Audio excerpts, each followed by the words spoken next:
Hey guys, ayan. Paano nga ba natin tatanggalin yung ating mga dirt sa ating mga mukha? Ayan.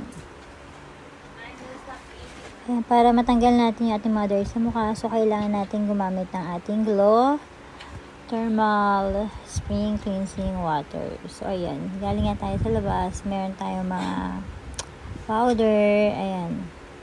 So, tingnan nyo naman, di ba? Ang dumi-dumi. Ayan. Ito guys, without drying your skin. Ayan, kasi meron siyang aloe vera. And then, FDA approved na rin siya. So, napaka safe niyang gamitin, guys. Ayan, hindi siya nakaka-harm ng skin natin and not drying your skin.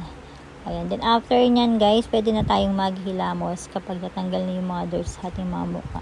So, diba, kita nyo naman, ang dumi, sobrang dumi niya. Ayan,